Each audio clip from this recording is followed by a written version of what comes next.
بسم الله الرحمن الرحيم. معانا الحاج ابراهيم وجهازنا الفيتال تك معالج الاملاح بقدرة 7000 بي بي ام.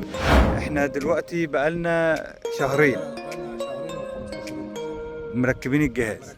انت شايف الدور اهو، الارض مالحه وماء مالحه، الارض مالحه خالص والماء مالحه خالص. من ساعه ما ركبنا الجهاز بصراحه ربنا زرع معانا وغير معانا الذره والبرسيم. البرسيم اهوت وادي الذره اهوت مزروع بقاله شهرين، وادي البرسيم ما كانش برضه نافع هنا برضه. بسم الله ما شاء الله ساعه ما ركبنا الجهاز يعني بصراحه ربنا حاجه حلوه فيها. 50% بالظبط، اللي يقول لك اكتر ولا اقل يبقى بيضحك عليك. هو 50% فرتك الملوحه حقيقي يعني وعدنا ووفينا. لا ووفيته صراحه يا ربنا. الارض اتغيرت بعد الجهاز. لا كل اللي شرب منها من الجهاز دي الذره باين قدامك يا باشمهندس. بسم الله ما شاء الله. الخضار برضو الذره ما بينفعش بالذره الصدر خالص.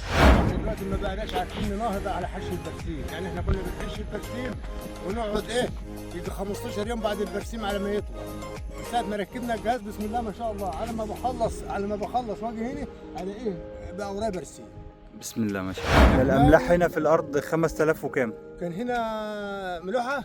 نسبة ملوحه كانت هنا 6000. انا عرفت لما زرعت الذره باين معايا وزرعت البرسيم باين معايا. واحنا مركبين جهاز لحد قال لنا ركبوا ما لحد عملنا. احنا بصراحه ربنا لما سمعنا عن الجهاز دي كان هنا نسبة الملوحه عاليه جدا.